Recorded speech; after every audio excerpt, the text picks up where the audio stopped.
Just make sure. My wait princess is late. There we go. Yeah, we started chatting. We're live now. Welcome everybody who's tuned in watching. Why don't you give us an introduction of yourself? Because I met you through Jamie, who is your growth operator, right? Yeah. And then I found you through the community as well, like just the fact that you're on the leaderboards.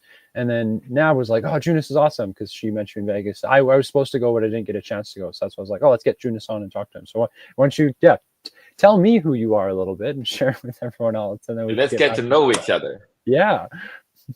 So my name is Joonas. I'm not an alcoholic, and I got onto Skool like. So what do I do? I have a community. So I have something called the Fucketlist, which, funny enough, is actually right next to me right now. So it's a list of things that you want to do before you die, and I have 100 things on here, and I have 4 years to finish it. And I have it next to me because right now we have my high ticket meetup in Tallinn right now. So I have like 6 people here, and so what we do is that we write out things that you want to do before you die, but we don't give ourselves my whole life. It's a waste of time, right? So I have 4 years to finish it, and I have a community of people who all do the same thing. So, like, why? If it's kind of like if you give yourself 30 years, it will take 30 years. If you give yourself 5 years, it will take 5 years. If you give yourself 1 year, it will take 1 year. Kind of like what Mosey says, like, don't get it to me by the end of the week, get it to me in 1 hour.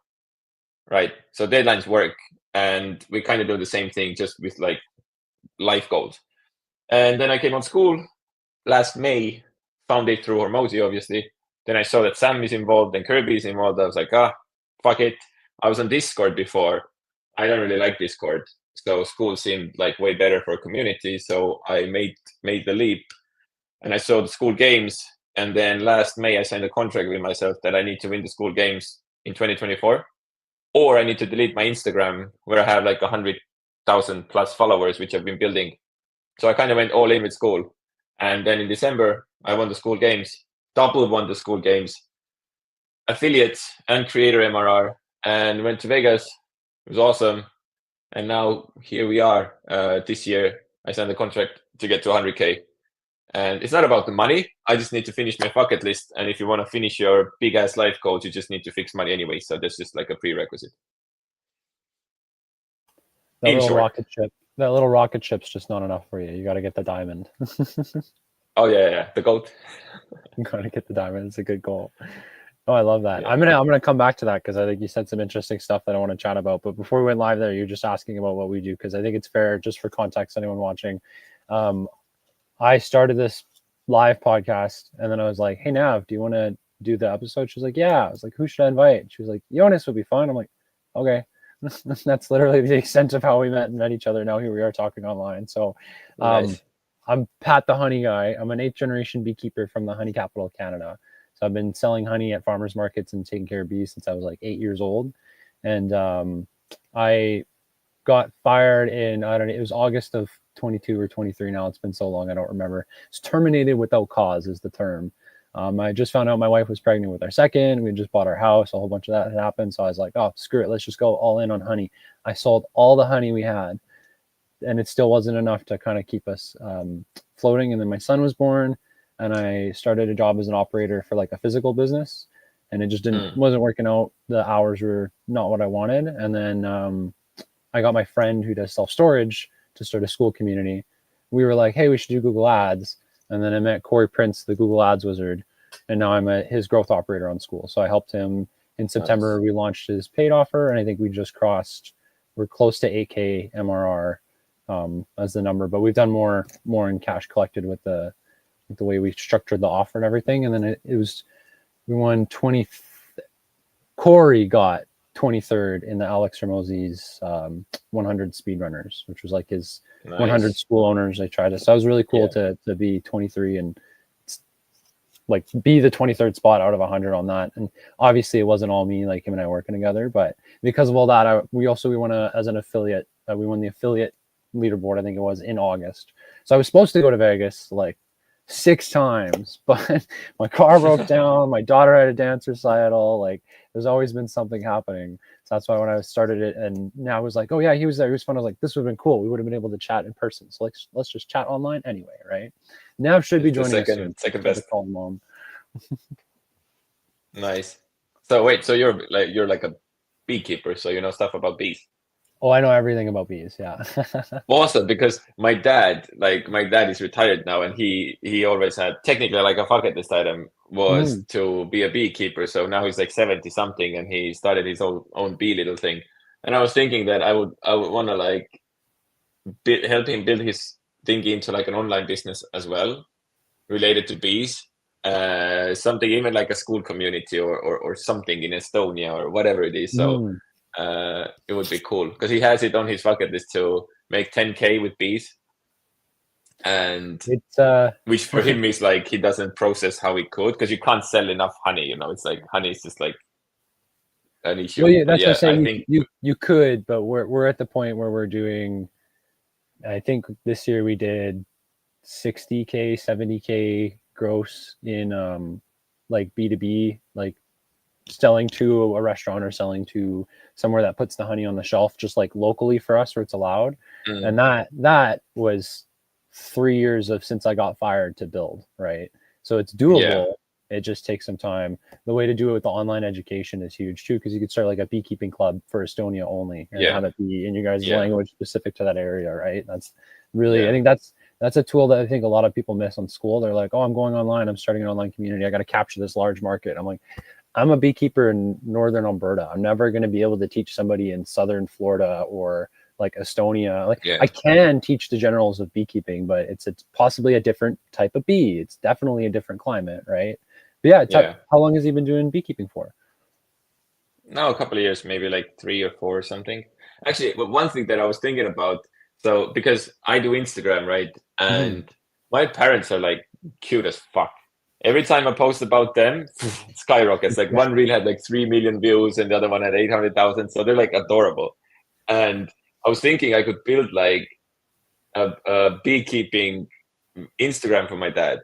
And then the business would technically be like you can get a pet bee with a monthly subscription of like $1.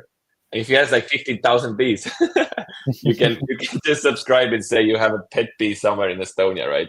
Yeah. Which is kind of like a funny joke, but if you make funny content around it, then obviously you can actually buy the honey and order like honey from your own bee and stuff like that. But one option is to approach it just from making funny content, and then people will want to support what he does because he's like a 75-year-old beekeeper.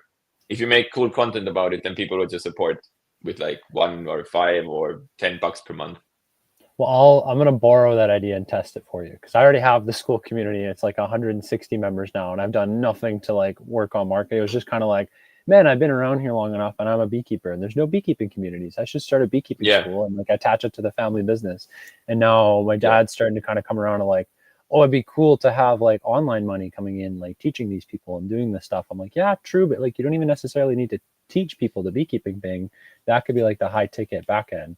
So I've been thinking about how to do more content with them just because it hasn't been my focus. So I'm like trying to put a little bit of thought into it so I can make it a little easier to go through. I'll definitely, that's such a smart idea. Like I have like adopt a hive, but I never thought about breaking it down to like the bee level and then having it be like, oh yeah, I'll sponsor a bee for $1.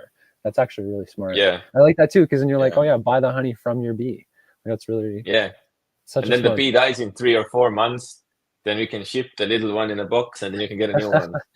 Get If you them a want the little, mama bee, it's like $20 a month. That's the high ticket.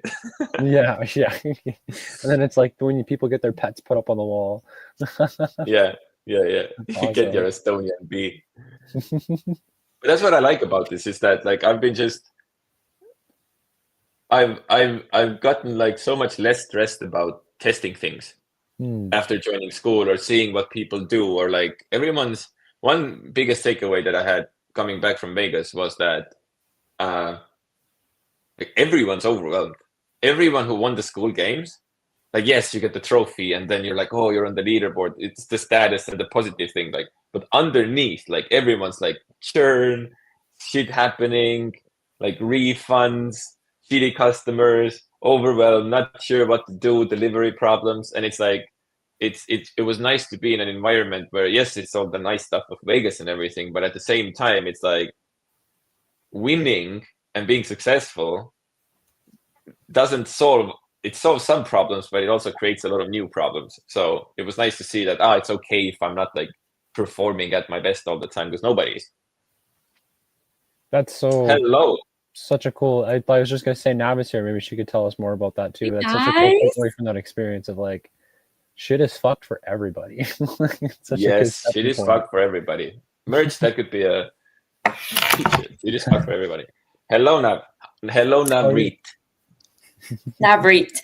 Yeah, it's on my bucket list that my name, from now on, I need to call myself Navreet. You need to change the name here. I Then it's Nav. know. I don't know. How do I do it from here? Here, I got you. With 2 E's, right? Like that. There we There we go. go.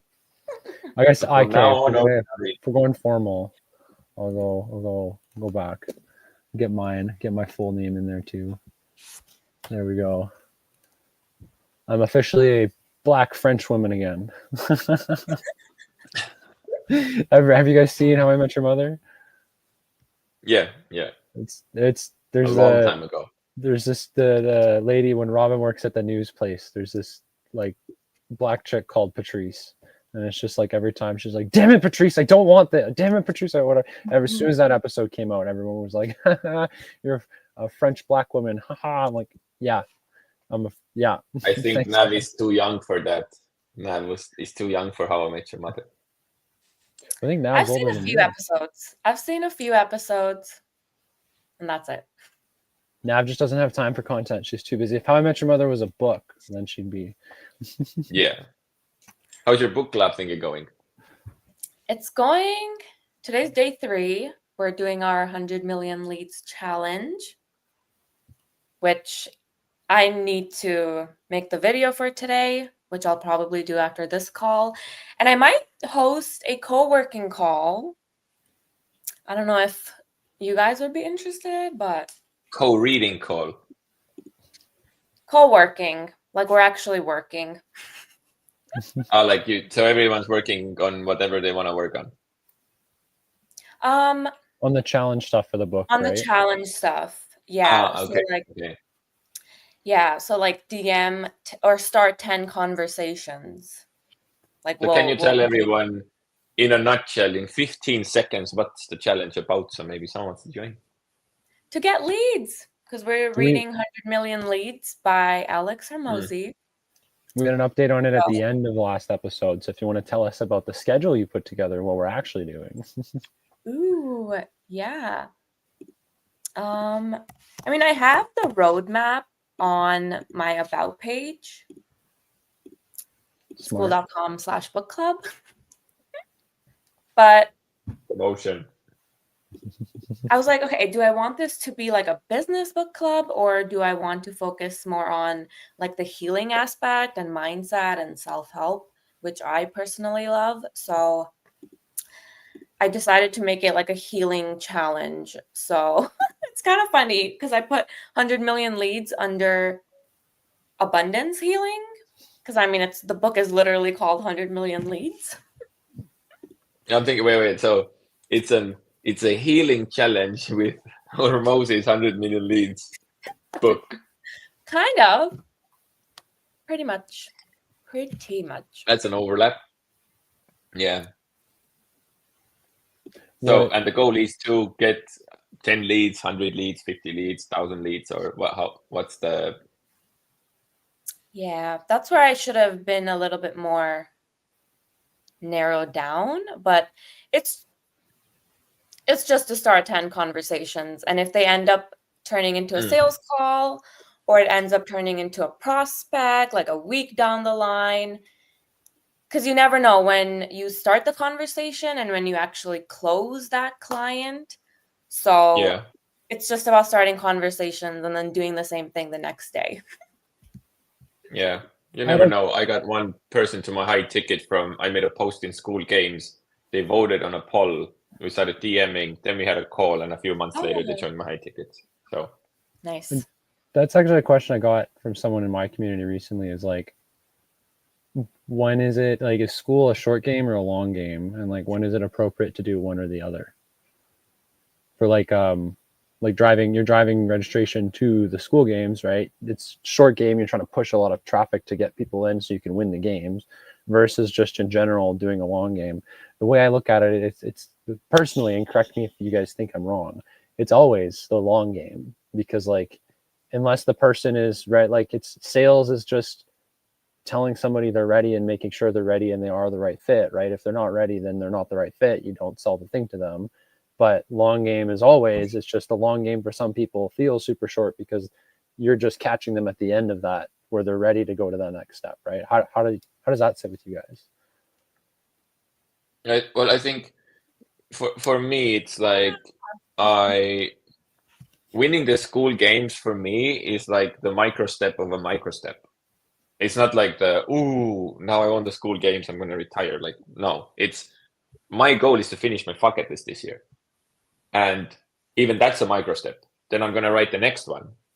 So I'm preparing for the next Fucketlist. So even finishing the 100 things. So I think it's good to have like such a grandiose plan in the long run that all these tiny little things don't allow you to like take it so chill. It was obviously great to win the Skool games. It was a crazy challenge for me last year. Like, had to overcome a lot of limiting beliefs, learn a bunch of new things. Like, it was not easy, but I think it really helped me that as soon as I won, I was like, okay, next thing. So it's dangerous if you have this plan and you achieve it, and then there's not like, I see a lot of communities try to win the Skool games and that's it, but they don't actually build a community. They just sell, which is completely different. You can sell, like if someone's good at sales, they can win the Skool games, but it has nothing to do with building a community. And then the Skool games is over and there's no community, most people churn, and then you're like, now what? So I would say always have like a longer, bigger, infinite game versus finite game, right? Infinite game always beats, because you can't beat someone who's playing the long term if you're playing the short term.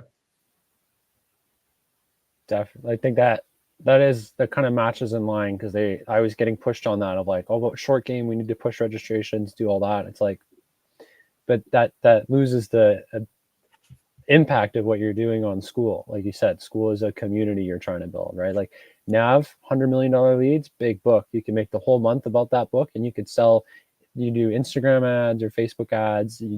People target people on Google who are searching the book with ads, content everywhere. You could pump out like 4 posts a day across all platforms, and we could fill that sucker up. What happens when you're done that book and now you want to do an emotional healing book and you haven't built a community around Nav's book club and that brand? Then all those people that are there for $100 million leads just churn out. So it's not even, you're not even building that long-term community feel to it, right? Yeah, I've been taking like extra time to just get to know where everyone is at, because you need to know what's going on with your people if you're creating this thing. Like, where are they at? Where are they headed? And hi, Sarah. I asked her if she wants to join us on stage. Yeah, I was gonna, if you want to grab the I link. love this StreamYard thing. She's busy with kids all the time, screaming in the background.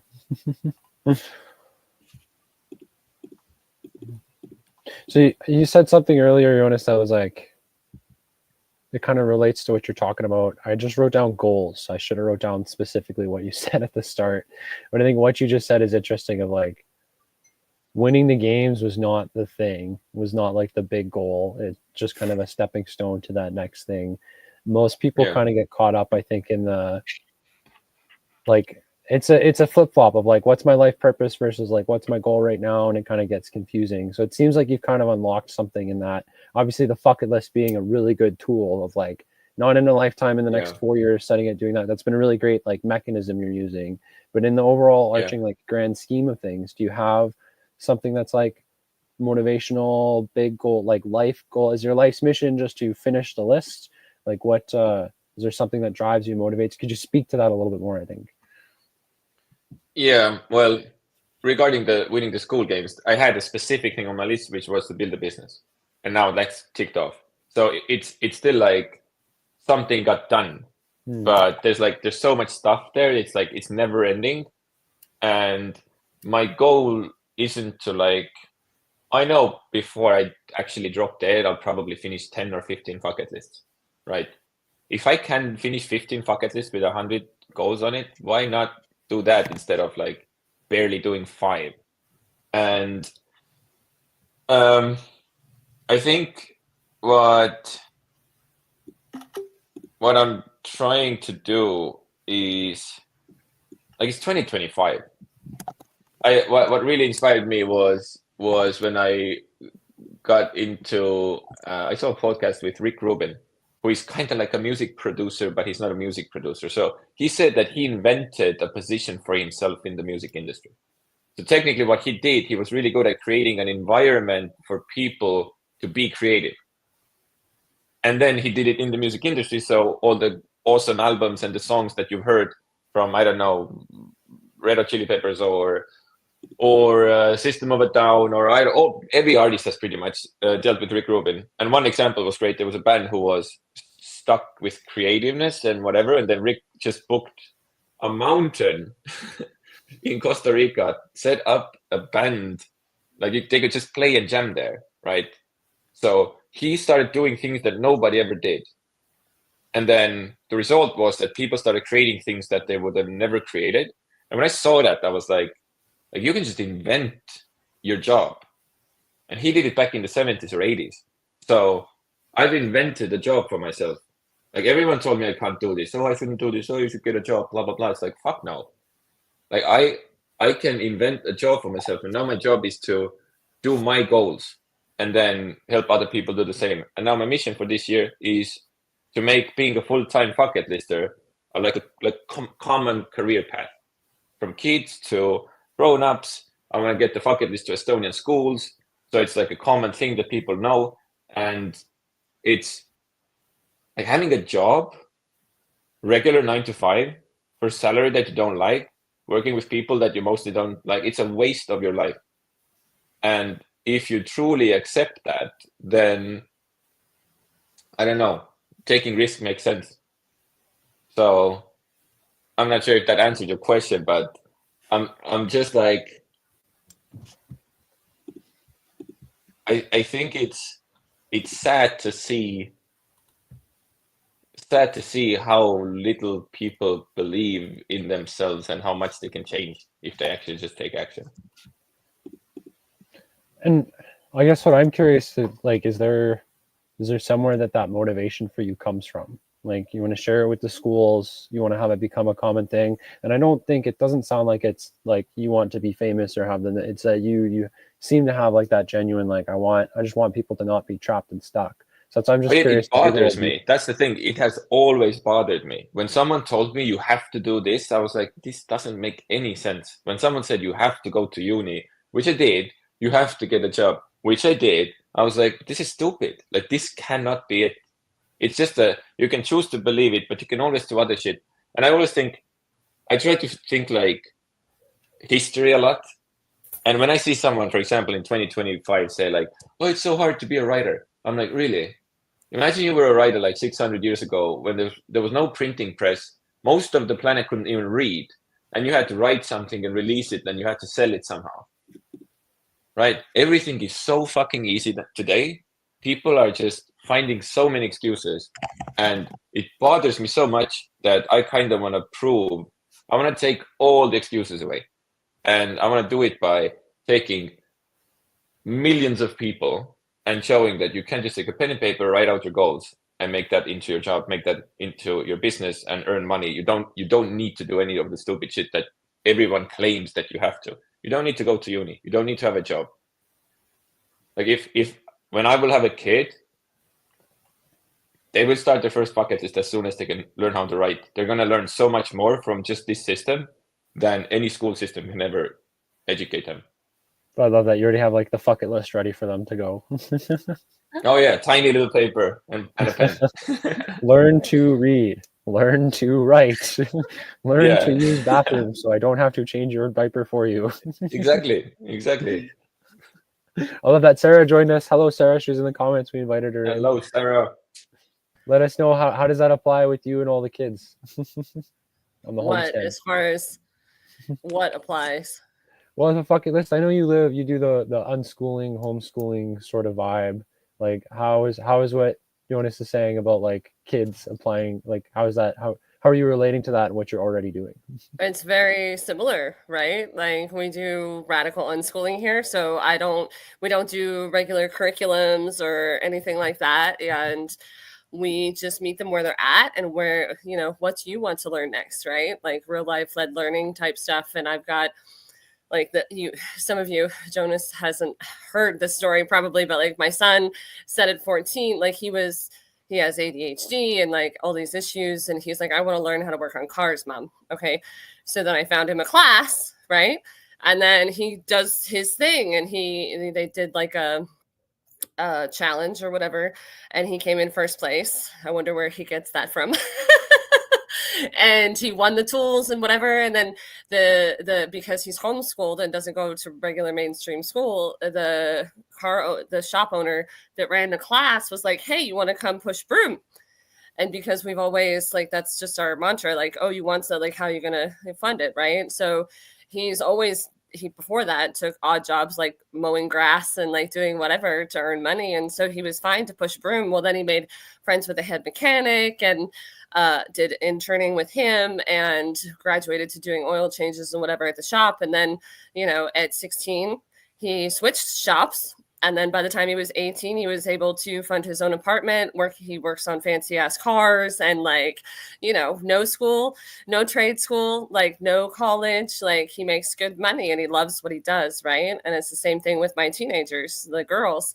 They came to me 2 or 3 years ago, said, Mom, we want goats, right? Because we moved out here in the middle of nowhere on land. I said, okay, well, how do you want to fund that? And they said, well, you know, we want to do this crochet thing. Okay. So they went to the library and got the books, and I found them a place to consign at, and we're going to have them on Skool, yeah, soon enough, doing their own thing. So it's just really amazing. And kids pick up things like it's water, and adults do too, you know. So it's just like, you know, follow your passion. And then the passion is what gives you the oomph to do the things that you don't like to do, right? And that's where you learn, right? And that's where you learn best, is when you're passionate about something. And so that's like, yeah, I'm gung-ho for that.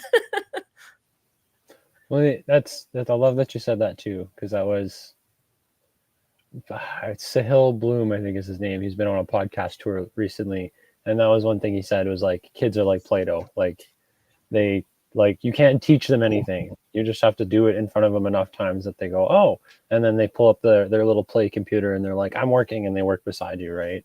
And then that process starts. So I love that. We'll come back to it, like what Joonas was saying about you can make your own job description. Like you can make your own job. Like that hit me because I used to volunteer for an organization called Junior Achievement, which is the last place that I worked before the board decided to get rid of me. And that was one of the things we did in the business program with them. We bring high school students together and they'd have to build a real business around a product and go out and sell it. And so that was part of it. Is like, obviously you need to have a leader. They don't need to be the CEO or president. They could be the head czar of the whatever company name, right? Like you can play around and have fun with it. And then yes, every business, like Alex says, lots of people say there's the main facets of that business, but like your VIP for IT could be like head technologist, and they don't have to have the same description in terms of like what it is that they do. They can have their own IT functions as long as the business as a whole is rounded out and still able to function, right? I think that goes the same for you as a person. Like you give yourself your own job, but I mean, if your bills are paid and your stomach is full and there's a roof over your head and you're having a good time, like great. If you have a goal to go out and do something crazy like win the games, then great. Like now we need to set steps for that and do the work to get it in place. But like just in general, like as long as you're doing what you want and you're not stuck in a cubicle all day, like me getting fired was the best thing that ever happened to me. It sucked. I cried in my car. It's been a tough 3 years. It sucks. Like I don't know if you know Joonas, but I've got 2 kids, 1-year-old and a 3-year-old. So like getting fired, going through all that stuff, like this sucks. But like same thing you said, when you're around all those school games winners, even when you're winning, it sucks. Like it's shit. There's shit everywhere, right? So what is the shit that you want to deal with, and then be happy with that, right? To choose your suffering. choose The yourself. suffering Yeah. is going to be there anyways. Just choose something that makes it worthwhile. Like Sarah's kid, for example. It's not easy what he did, but at least he chose it. So there's a difference if you go down a path that you chose, or a path where, like, the biggest thing that Sarah did was that he didn't tell her kids that you can't do that. That's like, that cuts out like all the creativity from kids. It's like, oh, this is not possible for you. You can't do that. And then eventually they're 25 and they believe they can't do shit. And then it's very hard to unteach that from them. So well done, Sarah. I was gonna throw it to Nav. You got any book recommendations for this? Well, the book that we did in December of last year was It Didn't Start With You, which was around healing trauma and healing generational trauma. So, we got chances to work on our inner child and like really step back and think about, okay, the trauma that I'm holding, is it mine or did it belong to someone in my family or from my past life? Like, I don't know. So I love that book. I think I might make it like a monthly. No, that might be too much. Wait, That would be you could too do like much. a synopsis. Like you could do like a core. Like you could do, hey, here's the book we read last December, and here's like our synopsis of it, or a little thing, and then here's the main exercise we did that really helped people, right? Like I didn't read the book. I didn't buy the book, and I need to make time to read and prioritize it.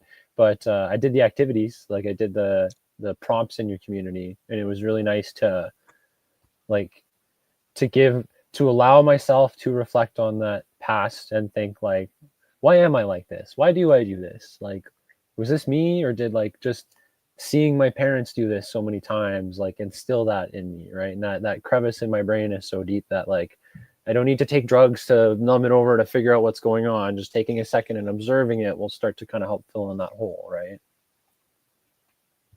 It's I a think really cool exercise.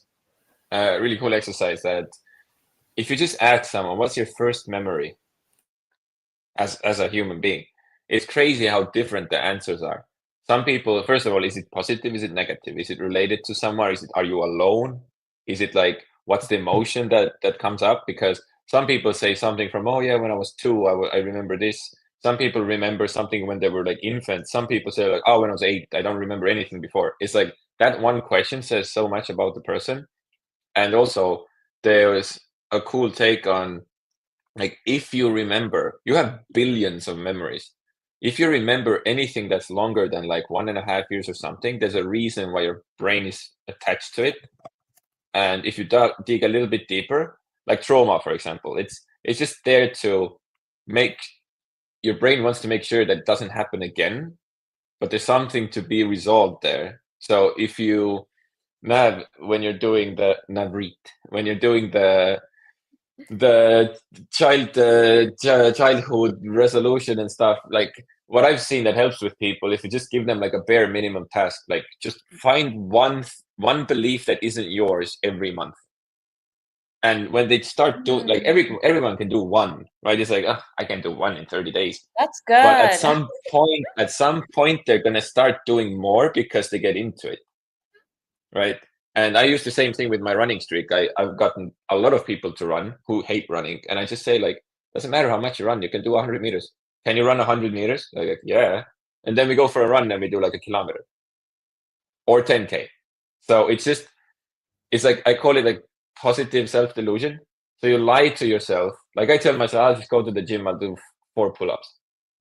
I won't do 4 pull-ups, but like to get myself to the gym, I give myself like the smallest little task. And everyone can find like one belief about themselves in 30 days that doesn't belong to them and came from family or friends or whatever growing up. I started using that trick to get out of bed in the morning. Like I would intentionally give myself something to do, and I'll leave it on my nightstand and like in my face. And then when I wake up and I'm like, I don't want to get up, I'll like, wait a second. No, there's that thing. Okay, I just have to go do that. And then I do it. And then everything from the night before comes back to me. Cause like, I'll be like so tired, go to lay down. I'm awake. Ideas running, little notepad, write some stuff down. And then it's like, okay, it's right there. And then I wake up in the morning, it's like personal journal to myself, basically, of like, bro, you got shit to do. Like, you got to wake up and go. Like, you're not tired anymore. What are you going to do? Sleep the rest of today, right? And so just that little, like, giving yourself that little bit of that little teeny tiny push just to put yourself there. Like, in my case, it's literally just the fact of getting out of bed and walking downstairs and having a glass of water will wake me up such that I'm like, I'm not going to get back in bed. So like going out to run and just doing like, I'm just going to take, like, I'm going to run for 30 seconds. I'm going to run 100 yards. I'm going to run whatever. And then I'm going to try to do that every day. And eventually you're like, this is silly. Why am I only running 100 yards? I'm just going to keep running, right? You're just going to kind of figure out putting yourself in that environment to take that next step, right? Agreed. I've gotten a lot of things done by making it, normalizing bare minimum. Because at some point you're like, it's stupid to run 500 meters. I'll just do more. But it really helps with consistency as well. Because majority, like perfectionism, is the core enemy of consistency. It's like, oh, if I can't do it like this, then I will not do it today. It's sooner or later you're gonna have a low day. Like if you're at your best, it's fine. You can deliver. If you have a low day, you know, one of those days where you did nothing wrong and everything just fucking life is just slapping you left and right. At that day, if you have like, you have to deliver like a great result or you don't do anything at all, it's very hard to deliver. Like when I'm sick, if I'm like, I have to run a 5K, I can't get out of bed, that's hard. But if I'm like, I'll just go do like a round around the block or around the house or whatever, I can always get that done. So yeah, I see a lot of people are, I don't know where it comes from. Like it's very hard to do less for a lot of people. There's this illusion of like, you have to be this, you know, deliver crazy results all the time. Like if consistency should be a subject in school to understand what it is, because a consistent kid, unbeatable, fucking unbeatable. If someone starts something at the age of 7 and continues doing it until the age of 17, they're going to be top 0.1% of something in the world. But yeah. Sounds like messy action. Yeah. That's what I was going to say, right? Yeah. It's what I talk to people all about. Like, it's like, just do something, right? Just do something. Dip your toe in. Like, it doesn't have to be this whole huge thing. Like, messy action is key. And the quicker that you can take messy action and then you evaluate and refine, then you can take more messy action. That's how you move forward. And like you talked about, shit's going to happen. And a lot of that shit is pushing the growth edges so that you can change your trajectory, right? Because you can't get anywhere different than where you are now by doing the same damn thing. And it's our nervous system and whatever that is like, we're doing something scary because it's not what we know. So it's not safe. And that's where that, like, all of the mindfuckery shit happens. And you have to just keep taking steps forward, because otherwise you will never get to that dream goal that you have, if you're not taking it. And they don't have to be huge steps. It could just be little bits, and it all adds up. Yep. I had a cool case with a guy who, in my community, I use something called like an access table, which is just a paper where you just write down your daily habits to build those habits. And you have to do it every day, Monday to Sunday, every fucking week. So you can't like, oh, I'll do it 3 times a week. Like, I don't preach that. Better like do less, but do it every day, because you're more likely to copy tomorrow what you did today. If you skip a day, then next day you're like, nah, I'll skip it again. And that's why people quit the gym after January. So there was a guy who started using it and he got really into it, did it a couple of months. And then he was like, ooh, I think I want to stop. I was like, why? And he was like, I'm getting scared because now I can achieve anything I want. He was like, I want to take like a step back and think about the goals that I actually want, because I can actually get them done. And that's what happens when you realize what consistency actually gives you. It's like you have a car with a full tank and you know where to drive. And you know that if I just start driving, I'll get there. If you don't have consistency, it's almost like you have no map, no idea. You're just driving around blind and wondering where you never get to the place where you want to go. So consistency is like the not most important skill, but I see that the lack of that makes so many kids and grown-ups struggle, including myself, until I like last couple of years. Like I thought I knew what consistency is because I had a job, I built a career, but it's different. Consistency with your own goals different thing than consistency building other shit for other people.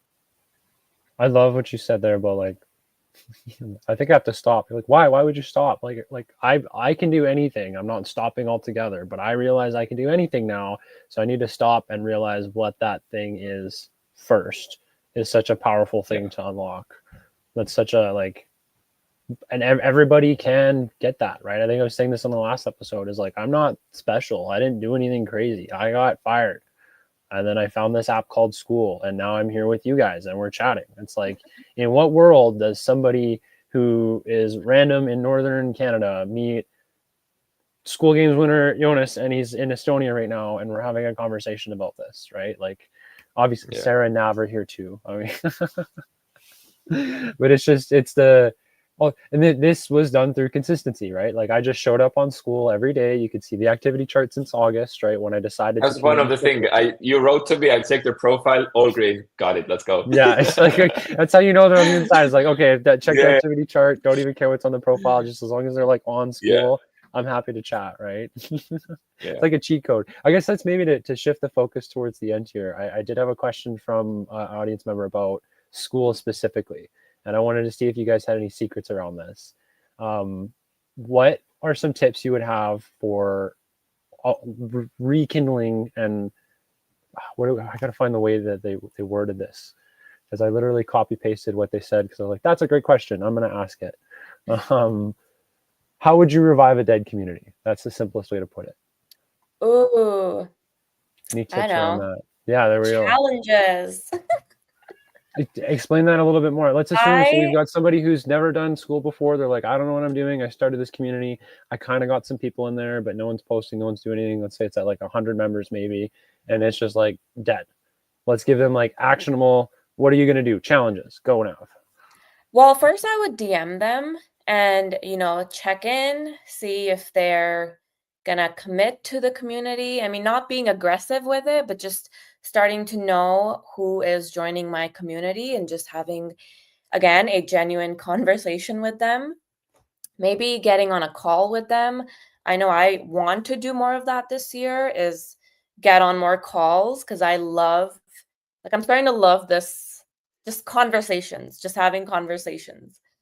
And then if you have it, even like 10 people in your community, I think you can run a good challenge. So I would just pick a goal that everyone is working towards and start doing it. Keep it simple. I made mine a bit challenging because it's a book club. So I'm like, how can I incorporate books into this? So yeah, but also having teams in challenges. I think too, because you said the challenges there, that's two. I think one aspect is like, well, what challenge do I do? Well, every community is different, so you're going to have to figure out for your audience what it is. But there's a lot of similar ones, blueprints you can copy paste. In Nav instance, it's book club. So she picks a book and she makes a challenge around that book, and that's the book that we're reading for a week, 2 weeks, a month, and then the challenge that's associated with it, right? Good challenge that I don't know about. It's like reviving a dead community, but it's really helped with the engagement. I don't know if anyone's seen Captivate 3D. That they do is the Blitz. So it's 14 days, teams of 4, everybody's together, they make a post, each of the 4 people has a role in the team, one person makes a post, and then every day for 14 days you comment your accountability based on the action items on this list on that post, and then there's a winner at the end that gets some stuff, and they do other fun challenges within the challenge for bonus points and stuff. That's a really great way because it's tying the community together in connection, it's creating a post and engagement in the community. And then it's just fun because now we're also taking action every day, doing stuff to move our business forward. But then it's also being acknowledged and like shown off to everyone in the community, recognized, right? So that's just 2 examples I want to throw in challenges. I think Joonas, you like light bulb went off. You had something else there for us. Yeah. Well, first I would ask, has it always been dead, or was it alive, a great community, and then it died? Which is 2 different. Either way, I would ask, like, so when it was great and then it died, I was like, okay, well, you have to map out what happened, because that was probably, you need to understand what happened so you could avoid it. So that's the trauma, right? Oh, my community died. You need to figure it out and then make sure it doesn't happen again. And overall, how I look at a community is that like I have a real community, like real life community. Skool is just a platform where I try to connect them. And when I'm not at my best, my community feels it immediately in the calls, in the chats, in my activity, in the real life events. And I would say that if you don't want to hang out in your school, don't expect anyone else to want to do it. Simple as that. So yeah. make sure that you want to be engaged with your own community. Obviously, there's always the skills and the tricks and the games and the challenges, which I do all of them, right? But there's days where I don't want to be there. And that's the place where you need to really map out that you find a way to make yourself engaged with your community during the toughest days, which is consistency, figuring out all of that stuff. So it's the same like with a podcast. If you don't want to talk to the guest, how can you expect anyone to want to listen? So that would be my number one tip. I'm so happy Nav joined. I did not want to talk to Joonas at all. She made me invite you, and then like she just wasn't here, and I was like, oh God, I got to spend an hour with this guy. Yeah, horrible. Terrible. I think my tip for it, because I'm kind of going through this right now with the Be Happy community, but it's not like dead. It's just that I've never done any. Like I made a community, and people showed up, and we got 160 people in there now, I think, and some people join, some people leave, some people join, some people leave. I'm trying to get my parents on a live stream every week to start to create some engagement there. I think my tip would be the specifics on like, why are people coming? And part of that is like what's on the about page and the reasons they're getting in there, and then message match on the inside of the community, right? If you say there's this and then they come inside and it's not there, there's like just little things like that. Makes sense for every business, but specific to the Skool community, what I've experienced, like I made a community that with no purpose. It's just a community for the sake of being there, right? And then I started to assign purpose, but then most people are only in there because they know me from school, and they're, oh, Pat's an 8th generation beekeeper. And so I had to have those conversations with people to be like, why are you here? Do you want to have bees? Do you just want to see the cool stuff? Are you thinking about it, right? And try to figure out, and that's again, specific to your niche. I'm dealing with the bees. Now I was dealing with book club, right? People are joining because all they want is the business books. Well, why are people who only want business books joining if Nav wants to talk about more of the, forgive my language, the spiritual woo-woo, right? Like if I'm not into the spiritual woo-woo. We will be doing lots of that. Like for the next half of the year, the books are going to get more esoteric. So if me as a business owner, I'm like, I'm here because I want to be here because of the leads thing. As soon as that next book comes, I'm like, oh, should I leave? And then the next book, I'm gone, or I'm just a dead member in the community. Okay, that makes sense. Right? Yeah. Not me specifically. I'm just saying just in general, right? For people, the just because it's a book club and you have a book and there's a challenge associated with the book, what's the book about, right? Is it business? Yeah. Is it emotional healing? Is it creative fairy tale adventure, right? Like as long the niche within the niche within the niche, and everyone always talks about like niching down and being specific about it. That is the best way to like, why are people joining? Figure that out. Make sure the thing they're joining for is there. And then to Joonas's point, make sure the thing they're joining for that is there is the thing that you actually want to be doing, right? Like how many of you guys stopped watching Hormozy when he started giving cooking advice? Yeah. I didn't give a shit. I watched that one. I was like halfway through, like, nah, I'm not. I was like, no. I was like, bro, what are you doing? This is not good. And then eventually he pivoted back to business stuff. I was like, oh, thank God. He got more views, he got more attention, but it wasn't the business kind, right? And thank God for that.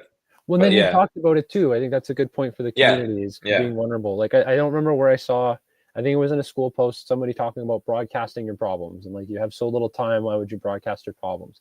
There's a thin line between broadcasting your problems and just being honest, right? Like Alex was honest. He didn't say, man, I'm getting all these views, but nobody's clicking. It was an analytical, we did this, here's what happened, here's why we did it, what happened, and why we pivoted back.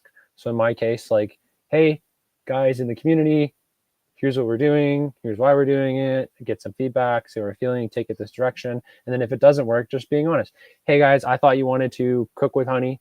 Turns out nobody wants to cook with honey. Nobody wants to show up for that. So I'm just gonna not do cooking with honey classes. If you want that, send me a message. We'll do a private lesson. And then switching that up for those specific people, right? Just as an example. So there's different ways to kind of to manage that. But yeah, exactly like Alex is tried something, didn't work, pivoted back, and then being brutally honest about the results and the why behind that, right? Yeah, you said earlier that the community is being built around the fact that it's a book club and not necessarily like it's all around leads. So that's why I think that having a theme of healing is it unites us because we're all like it's more of the journey that we'll be going on versus okay, here's a book we're reading. Like the book is just a tool. Even the leads one, like I'm using it more as a supplement, and it's more about like the mindset, which is what I love talking about, and you know, creating practical stuff to deal with real life stuff. So yeah. I have a few small bits. Like everybody was fucking fabulous. Like yes to everything that everybody else has said. A few small bits to add would be like, are your people like, are they getting plugged in at first? Like make sure you have Start Here module that's mobile friendly, especially if you're bringing people from off platform. Make sure that they're downloading the Skool app, especially if you're running ads or bringing people from off platform, because most people are on mobile.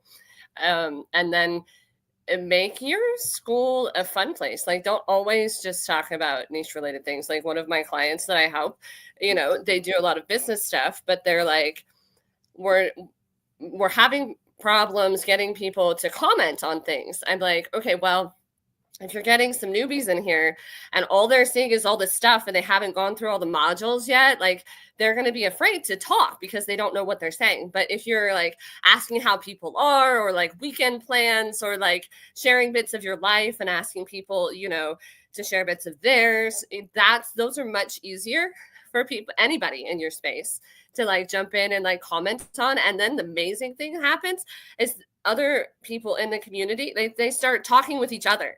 And the comments, oh, you live here, like I've been there, you know, or oh, you like to skateboard, I love this place, you know, have you tried this, you know, or dinner, whatever. Like it doesn't always have to be completely niche related. And the more that you can like give a wider aspect and like just give like that community feel, right? And the same goes with, don't always just be like pushing your, you know, sales stuff, like, or, you know, over here, that kind of thing. Like I talk a lot about like, would you do this in real life? Like if you were meeting somebody in real life, would you have the same conversation that you're having, the way you're having it in your community space with your posts Drop and your shipping. comments, the same way that you do in real life? And if not, why? Why are you doing that? Like if you're doing it differently, you know, than you would in real life, but expecting the same kind of in real life result, then that's not going to work. It's just not going to work, you know?